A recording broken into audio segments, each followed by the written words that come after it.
All right. This note is, now that we've covered all the rules we need for limits, this note is why we learn all those rules. So, unlike other courses where you might have to wait for a course or two to get to the why, this one's pretty much immediate. I do have a couple of links for you to look at. I've put some of them on the Google Classroom as well as a video that I highly recommend. And some links are down here, some are better than others. I will refer to the top two today when I'm talking through these definitions. So let's look at the definitions. I know this sounds very trig-like, but put that out of your mind for a minute as we go through them. So, definitions. The first definition you need to know is a secant line. And a secant line is a line that joins 2 points on a curve. And if I ask you to find the slope of the secant line, this is something you've actually done before, because you can find the slope of a line given 2 points. You learned that in grade 10, y2 minus y1 over x2 minus x1. So that's slope, rise over run. We can fancy it up this year by saying instead of y2, we can replace it with f at x2. And instead of y1, we can say f at x1, and then the x2 and the x1 in the denominator will stay the same. So what happens, and I'm going to try to doodle a picture before I talk to you about the links, and almost every single teacher on the face of the earth will start with a parabola. I'm going to start with a parabola that is not centered at 0, 0, and it's not really a parabola because I'm totally freehanding it. But there is a parabola. And if I picked 2 points, so let's say this point, and I call it P, and this point, and I call it Q. If I were to run a line between those 2 points,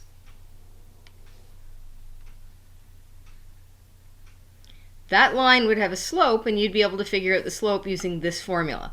And because it runs through 2 spots on this curve, it's called the secant line for this curve.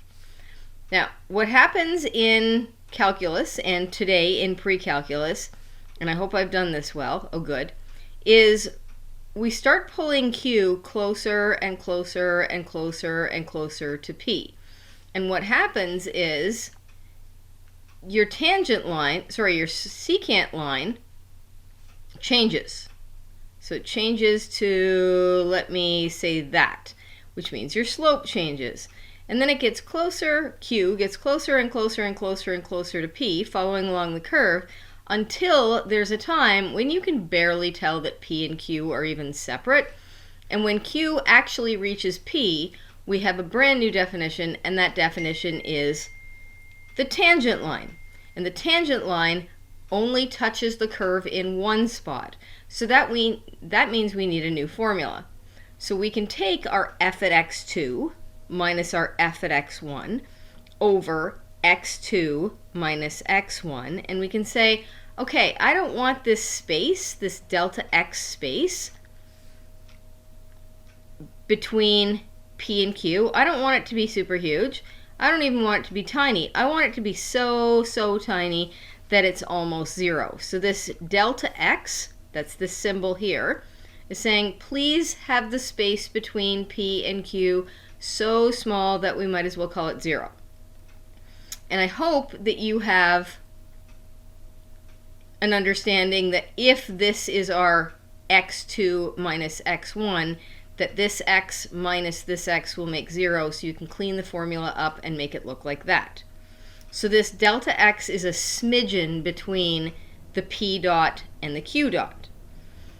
You will see in a lot of calculus textbooks, as well as with me, that laziness kicks in and you don't use a delta x all the way through, you use another letter, and the typical one that's picked for you is h. So we can change either one of these formulas. I'll go for this one. we can change all our delta x's into h's. Our x's stay the same. And we get this formula right here, which is pretty typical. Another formula you can use is, this one with the x's. This thing right here is called the first principles of calculus.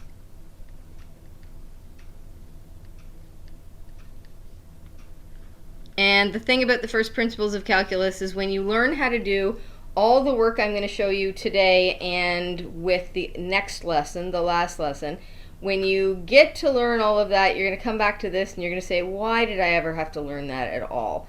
And the reason is because this is how calculus was discovered, and you always have to know where things come from, or at least that is the belief of teachers everywhere. So now what I'm going to do is I'm going to show you some of the links. So the first one is not this one. The first one is this one. So here's another example of a curve, not a parabola.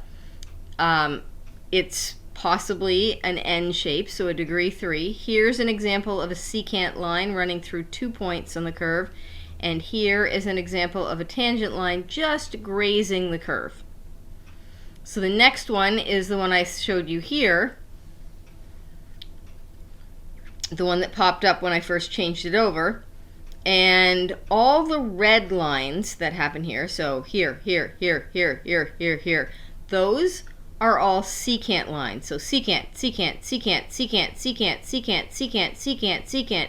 But the second Q lands on P, bam, you have a tangent line. And the space between them, however big this space ends up being, which is closing in, closing in, closing in, whatever that space happens to be, that's called delta x, or we abbreviate it to H, because we don't like to put the delta and the x. And by we, I mean at some point you may agree with me. For me personally, I don't like the delta x because as I get messier, my delta x becomes more rounded and starts to look like a 0, and that doesn't help me one bit. So just to see what's left, just those links, and you can click on some of them if you like. I think I've got a bunch of them on the Google site, as well as I believe that you should watch, I think I've left a chapter or two from calculus-help.com, a couple of tutorials, super handy to watch so that you can see the difference between a secant line and a tangent line. So what we're going to do is we're going to take questions today and we are going to relate them back to one of the problems of limits. So we're either going to have a factoring question, or we're going to have a conjugate question, or we're going to have a triple layer fraction common denominator question. And you've got to figure out which one it is by looking at it.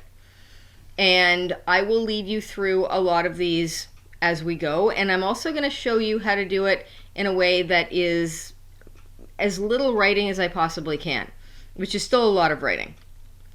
So here's the first question.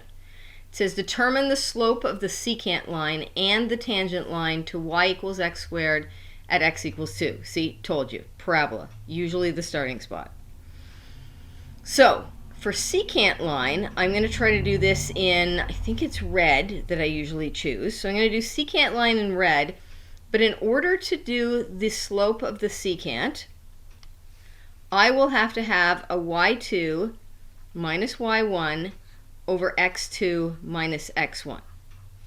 So that means I'm looking at going back to basics and doing your grade 10 slope formula.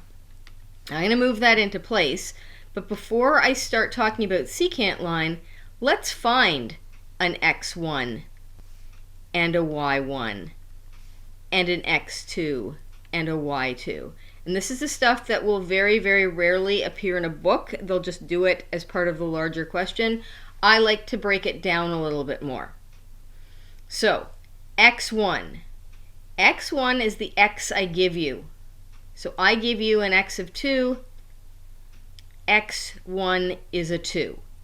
And then what you do is you take that number and you immediately find y1, which means digging out the formula, I'm going to have to move this a little bit, digging out the formula, writing it down or not, taking the number that I give you, if I give you a number, and getting an answer.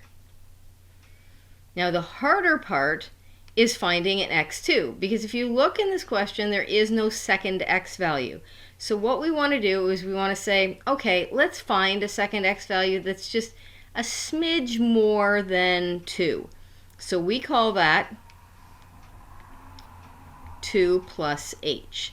2 plus a teeny bit. And then you take 2 plus h and you find your y2 by putting that in where the x is. Now, hopefully you also realize that when there's a squared, it doesn't mean you square this, you square that, and you go on with it. It means you write the bracket twice and you FOIL.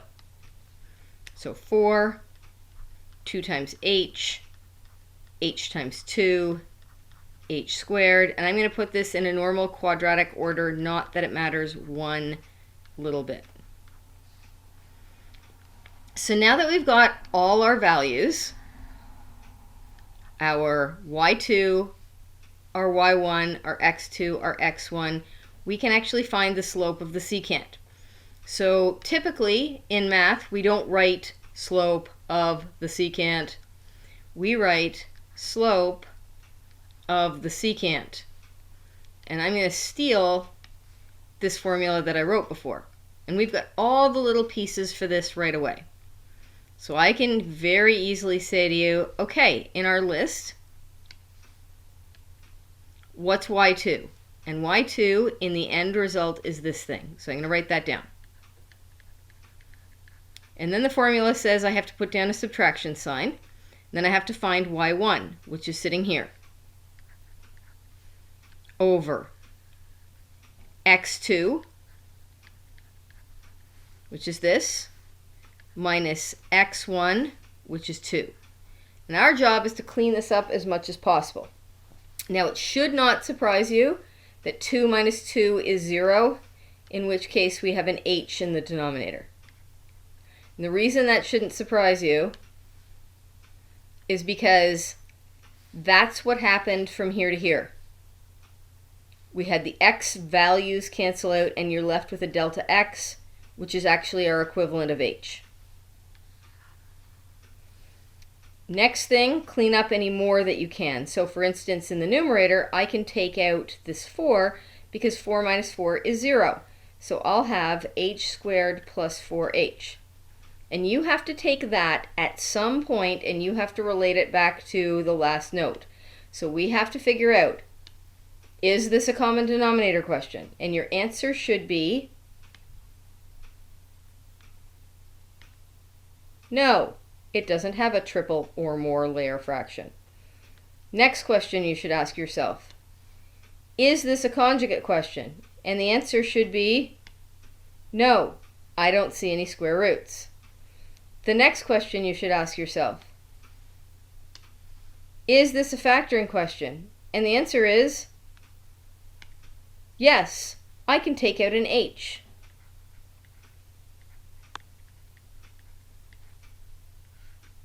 In which case, I can slash out these h's, leave 1's behind if I choose, and then the slope of the secant, which looks very unfinished, is that. So, if I go back a page, the difference between the slope of the secant and the slope of the tangent is simply the insertion of saying that the space isn't a very big space, it's a super tiny space, and it's getting close to 0. So when I ask you to move on to do the slope of the tangent, so slope of the secant and slope of the tangent are totally connected to each other. When I ask you to find the slope of the tangent, here's the abbreviation, you take this answer and you put limit as h approaches 0 in. So you're saying here that the second x value is just a smidge more, and now you're saying it's so close to 0, I might as well make it insignificant. And because you did all the work you did in red to find slope of the secant, slope of the tangent is a piece of cake. You can take the h, which is 0, and plug it in without any problems because you dealt with the problems in the red area. So we've got 2 answers here because the question asked 2 questions.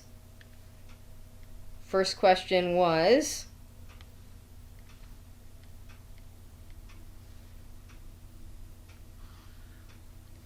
determine the slope of the secant line, so I'll have a therefore statement for that, and the tangent line, so I have a separate therefore statement for that. So here's the first one, here's the second one, and we get to do this over and over and over again today and with the next lesson. So I'm going to do something with the next question, and it's called scaffolding. And scaffolding means I insert A's, B's, C's, and so on until I get to a place where I want to get to answer the question. Now I'm hoping that you look at this question and instinctually you say to yourself, oh, okay, I'm probably going to have a conjugate question here because I've got roots. So I'm going to take a little hand cramp break and I will be back momentarily. Okay, so aside from this scaffolding, the leading you through the question slowly, can you see a difference between question A and B here versus this one? Because there's a pretty big difference other than the fact that I changed the equation. So take a look at it again. A and B here, which is asking for the slope of the secant line and the slope of the tangent line, and A and B here. The difference is this business. In question 1, I made it way easier by giving you an x value of whatever I give you, in this case 2. But in this particular question, I don't give you x is equal to 6, an x value, until part C. So you are not allowed to use it in part A or part B, which is kind of unfortunate. The reason for that is, the reason we need to do it this way and not kick into part C, the reason for that is because sometimes you get asked to find the slope of the secant line and the tangent line for like 3 or 4 different x values, in which case I am pretty sure you don't want to go through this process 3 and 4 times because that's a lot of work. So this thing I'm going to show you next is going to cut down on your work if I ask you for repetitive values of x. So we're going to start our list pretending like it's a regular question. So x1 and x2 and y1, and I'm not sure how much room I'll use, so I'll put y2 here in a sec. But x1, when we did this question here, our x1 was the x value I gave you. In this case, I don't give you 1, so you have to literally just use the letter x. And that also means that when we get to x2, you just take your x value and add on h. So we get to take our x value and add on h. So it's a little more general. Now, this next little bit might look a little dumb, but we have to take the original equation, which is the square root of x plus 3, and we have to put x in for x. Well, that's taken care of, so I don't really have to worry about it. And then the y2, which I'll put here, we have to take the x plus h and put it in for x. And normally I would say put it in as a bracket, but if I put it in as a bracket, you don't have a number to multiply through, so you can just put it in and keep writing and add the 3 on the back, because the 3 is always on the back. So the annoying part about this is now moving on to slope of the secant, which is what part A is asking you for. So slope of the secant, m secant, is y2 minus y1 over x2 minus x1. So we can take those values and plunk them in. So y2 is this monster.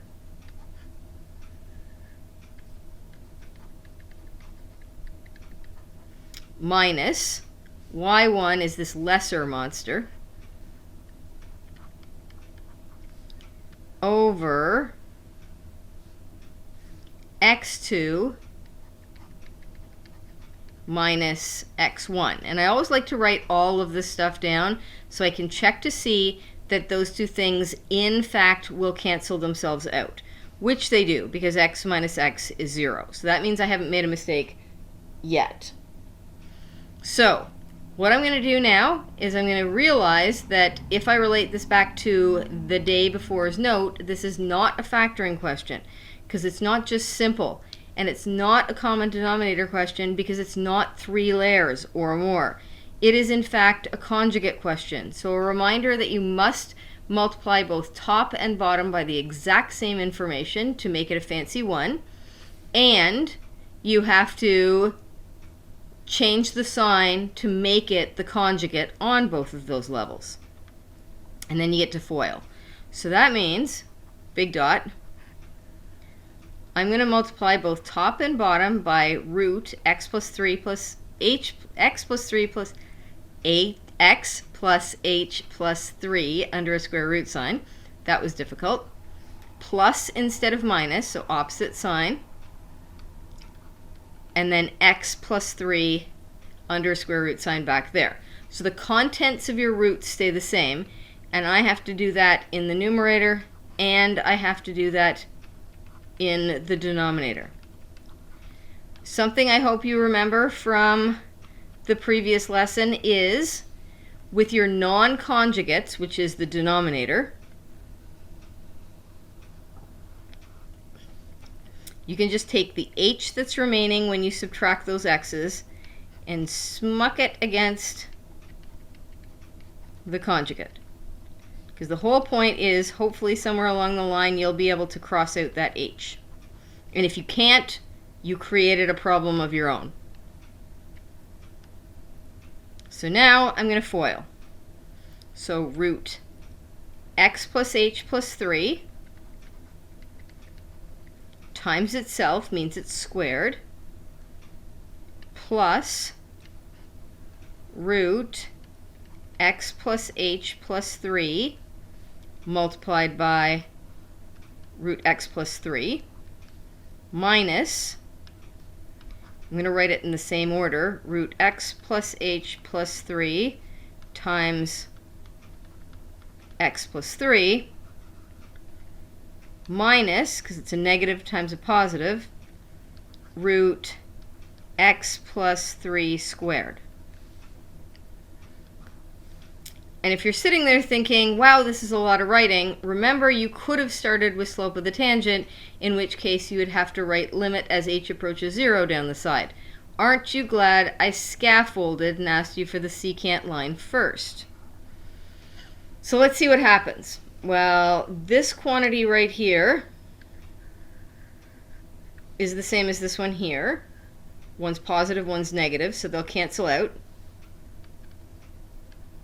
The root and the squared will cancel out here, and the root and the squared will cancel out there.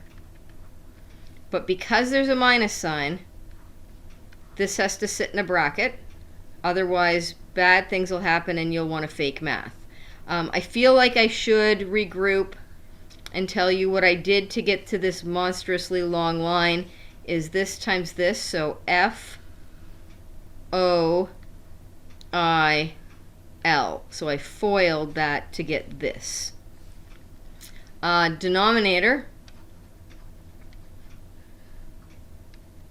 exactly the same, which I find extremely annoying and hand cramping, especially when I know I'm going to have to do it in the next line. So x plus h plus 3 minus x minus 3.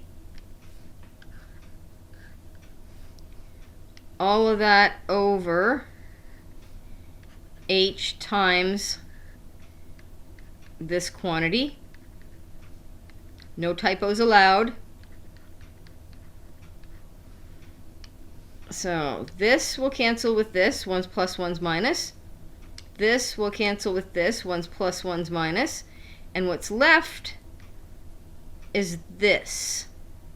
And I tend to do it this way because I don't want to write down another line.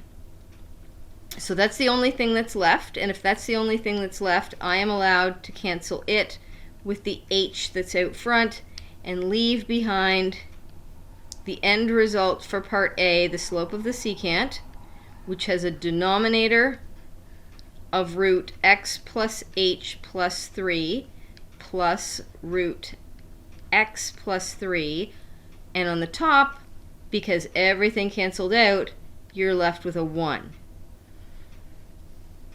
Next thing, determine the slope of the tangent for that. Well, that's easy because we did all this red work. To find the slope of the tangent,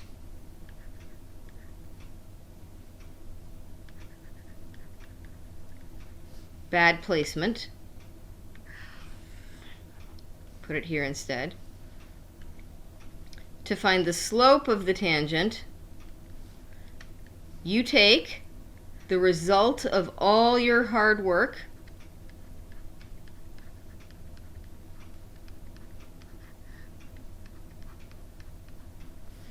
and you put limit as h approaches 0 in front of it. And because of all your hard work, there should be no issues whatsoever with putting a 0 in for the h and doing bed mass and making this look pretty.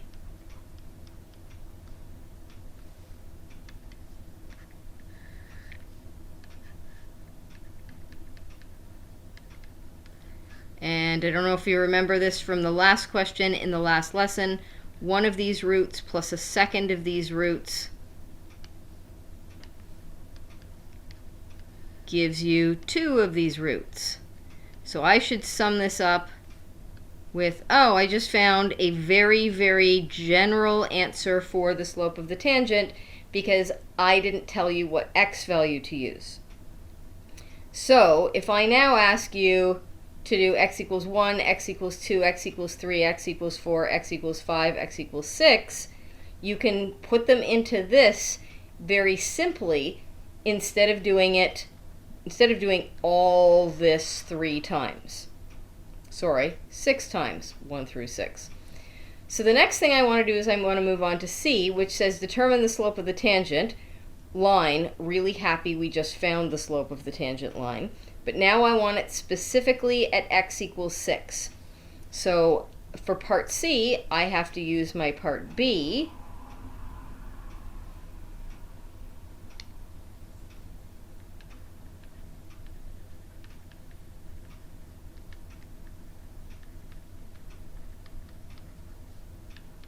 And all I have to do is put in the value where it belongs, and that is all the x's. Showing as much or as little work, except you should show the line where you dump it in.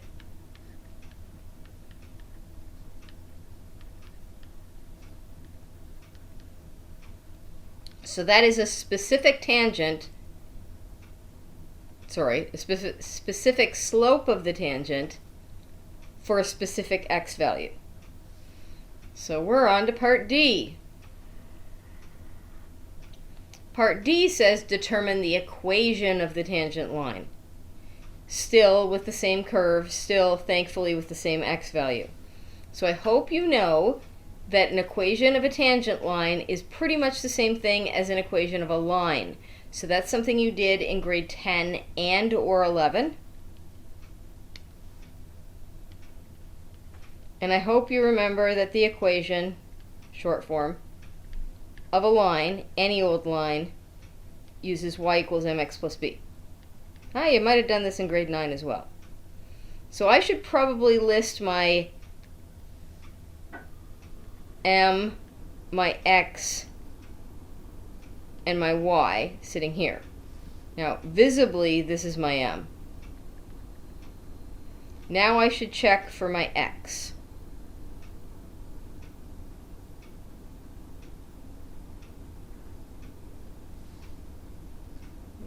there it is, 6.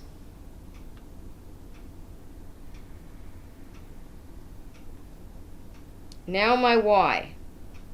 Well, I'm not going to scroll all the way up. You can check your notes if you like. The y formula was this, but I don't need a y formula to sub into y equals mx plus b. I need a y value.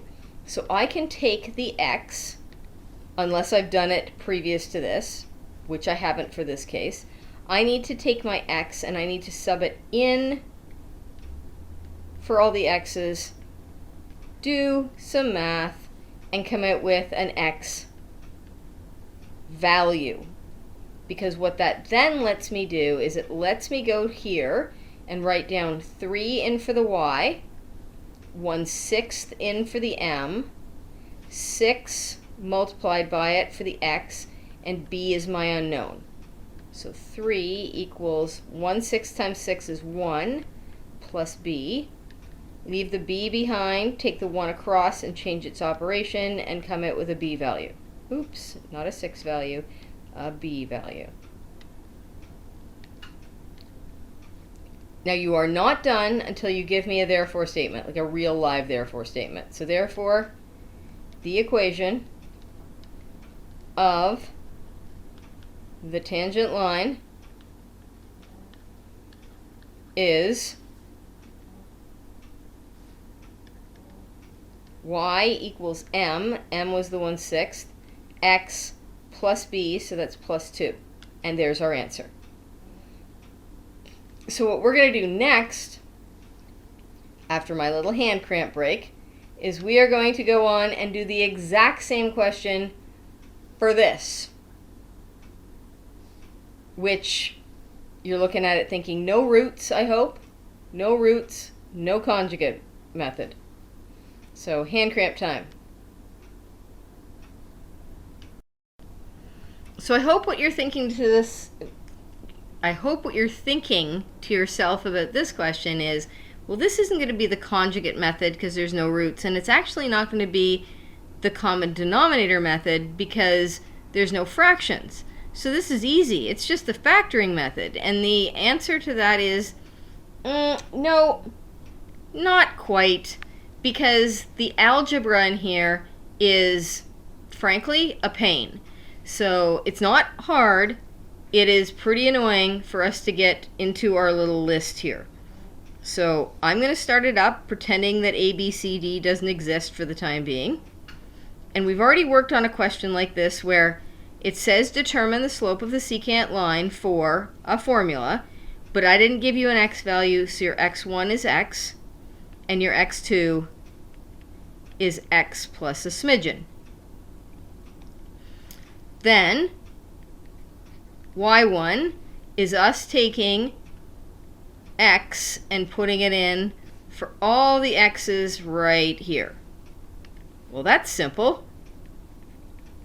They're already x's. No big deal. Here's the big deal. We have to take all the x's and turn them into x plus h's. So that looks like this. That x after the 2 is an x plus h. This x turns into an x plus h. And because it's squared, it's actually 2 of them that we need to multiply out. Now, to me, this is the longest part. So 2 times x, 2 times h, minus, I'm going to FOIL this, x times x times h times x, h times h. And all this has to sit in a bracket because it comes after a subtraction sign. Now what I can do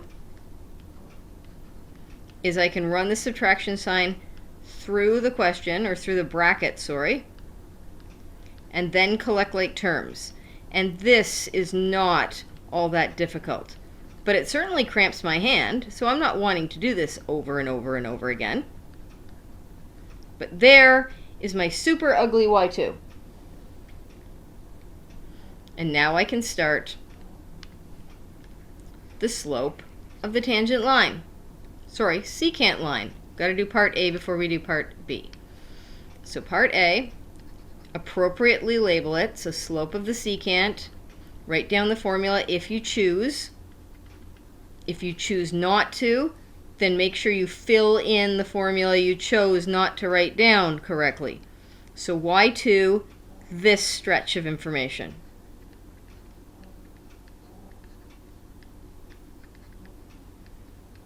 Subtract because the formula says so.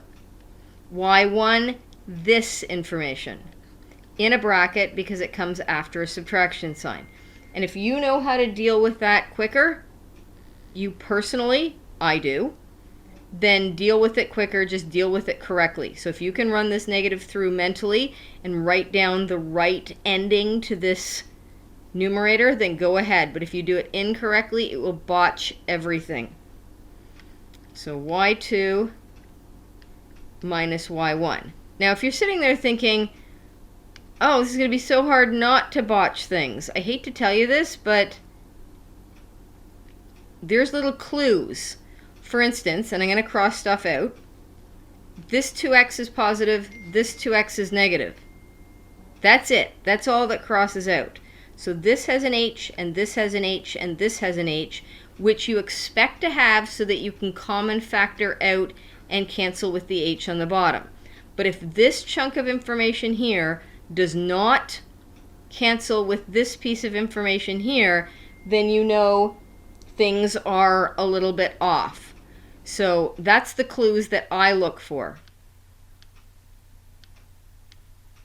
Getting rid of all my scribbles and putting my brackets back on for an annoying next line of 2x plus 2h minus x squared minus 2xh minus h squared, subtract 2x, add x squared,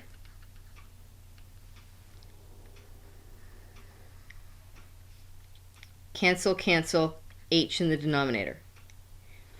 So now you'll notice that this 2x and this 2x, one's positive, one's negative, they will cancel.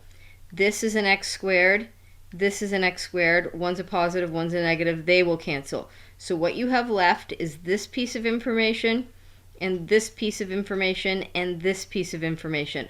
All of them have h's in them.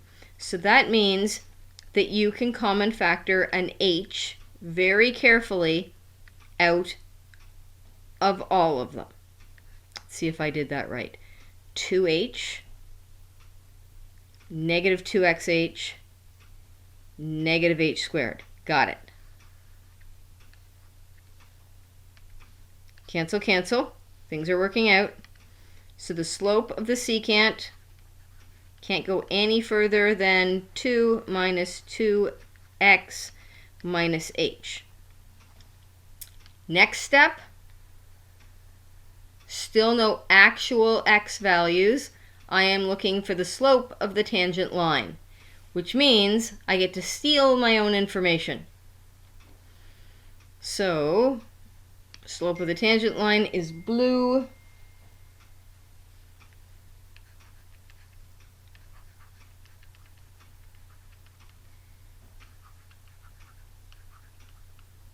And has limits.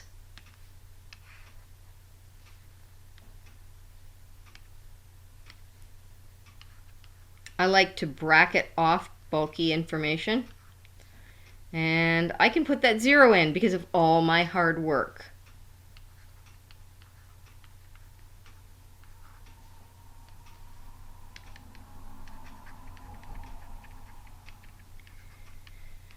And I have no recollection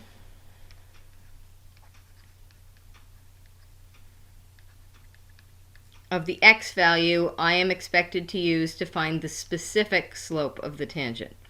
So race back up to figure out what it is, and it is -1.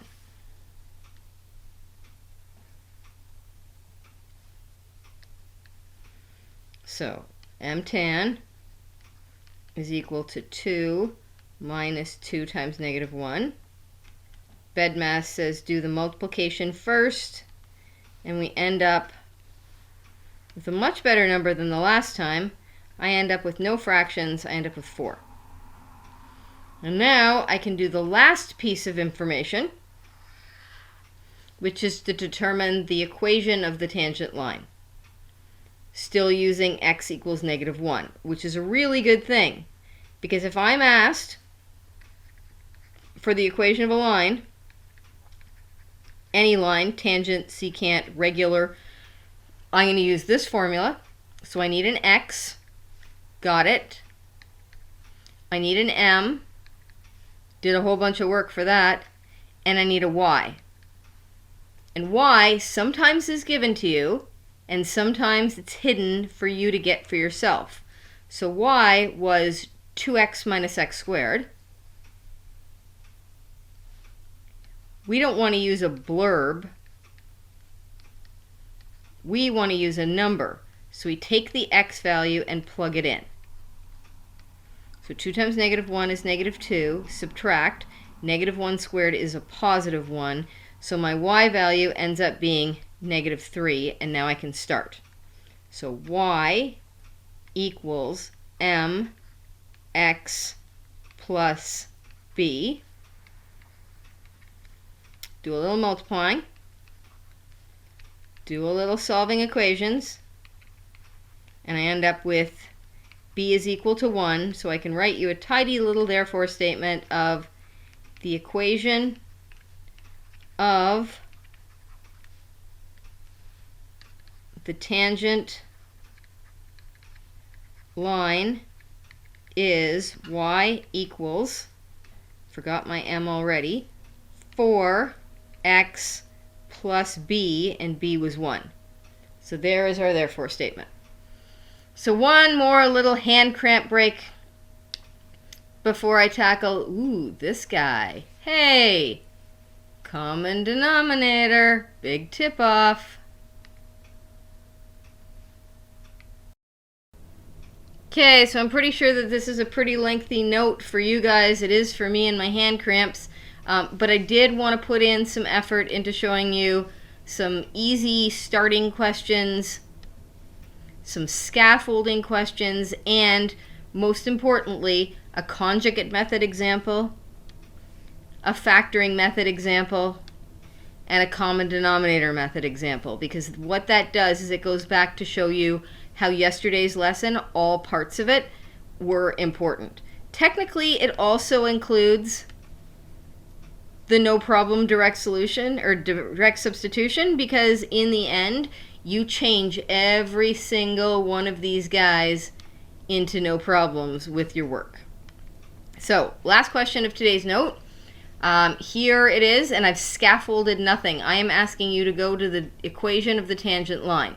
I will show you how to do something here in a minute, but what this means is that you have to actually do the slope of the secant, the slope of the tangent, and the equation of the tangent line. There's no way to race all the way to the end without going through all the steps we used in this question or all the steps we used in this question. So whether I scaffold, whether I give you the A, B, C, D parts or not, you still have to do them.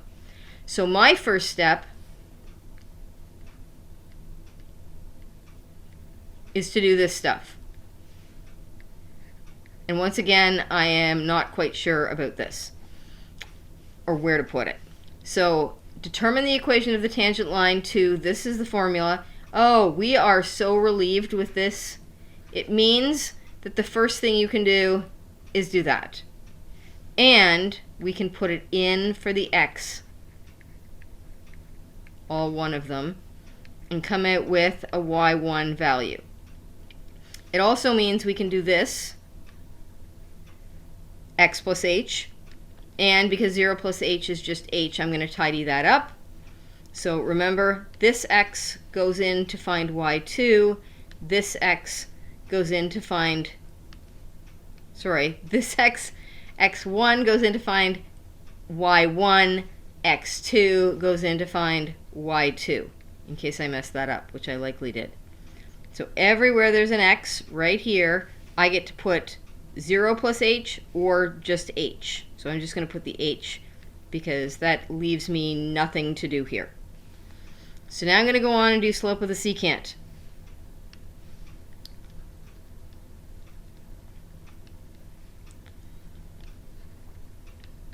And I like writing down the formula properly and finding all my bits and pieces. So y2 is this minus y1 over x2 minus x1. Now, like I said, I will show you something momentarily, but right now I'm just going to focus on this stuff. So first thing I notice is two negatives are a positive. So before I do any common denominatoring, I'm going to do that and put it all over. Instead of h minus 0, I'll just have h. Now I can focus my attention on this business. So I can do the little 1, 2, 3 thing here. So 1, multiply those denominators together. 2, go in this direction. So 2 times negative 1. And then 3, don't forget to put that down, 1 times 3h plus 2. And if you've done everything right, all your non-h's will cancel out. So negative 2 plus 2 makes me happy. And before I forget, I'm going to divide by the h right there. So the 2 minus 2 is gone, so we're left with 3h over 2 bracket 3h plus 2. And instead of dividing by h, I'm going to times by its upside down. And the beauty of that is this h is being multiplied and this h is being multiplied, so they annihilate themselves, and we end up with slope of the secant is equal to 3 over 2 times 3h plus 2. I don't need a therefore statement there. I can if I like, doesn't matter because it didn't actually get asked for it, but you have to go through it to find eventually the equation of the tangent, but first of all, the slope of the tangent, which requires you to do this. And yes, you need the line that says, I have the limit as h approaches 0 of this. So you can't just dump in the h. You have to have your steps written down. Not difficult, yes, annoying. So there's my h turning into a 0. Whoa. 3 times 0 is 0, plus 2 is 2. So the slope of the tangent, also don't need a therefore statement, is that. Now there's something to be said about what we've done here. With this question, I specifically said, find me the slope of the tangent and keep your x's in it. Find me the slope of the tangent and keep your x's in it. Find me the slope of the tangent and here's an x value. Find me the equation of the tangent that goes with that. So you literally had to go through those steps to get the marks. But with this question, what you could have done, and I'll show you this on big screen, what you could have done is you might have said, I don't feel like writing down, and I wanted that in black. What I could have done is I could have said, you know what, I don't want to do slope of the secant. And if you don't want to do slope of the secant, that's just fine. You can go straight to slope of the tangent. The deal is, if you go to do slope of the tangent right away, right in there, and right in there, and right in there, and right in there, and right in there, you have to continually write this. So by doing it in two parts, slope of the secant and slope of the tangent, it saves you a little bit of handwriting. And that is the only benefit whatsoever. So I'm going to back this up to get all that out of there, because I do like the two-layered approach. And put this back on normal size so you can read everything.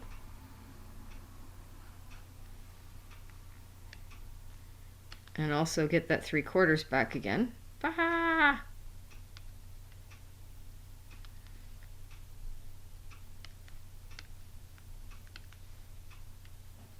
And now I can do the last thing, which is actually what we were after all along, and that is the equation of the tangent. So m 3/4 x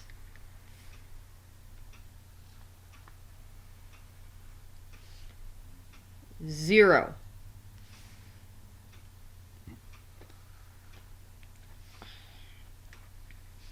y. Put 0 into the formula.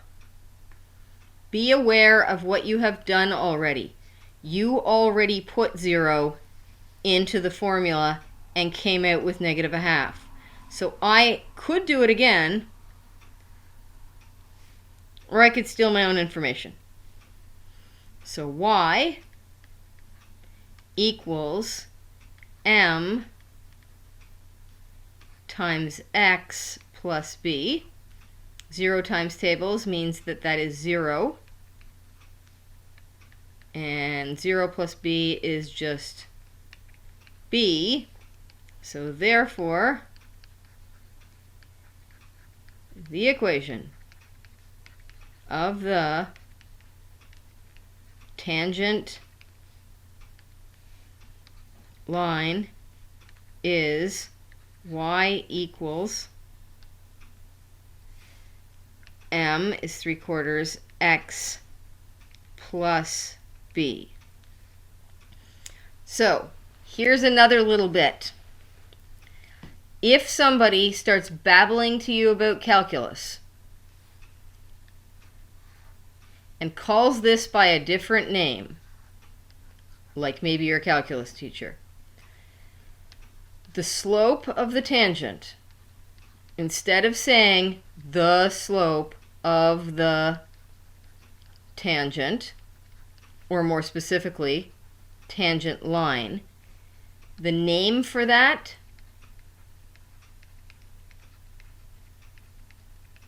is derivative.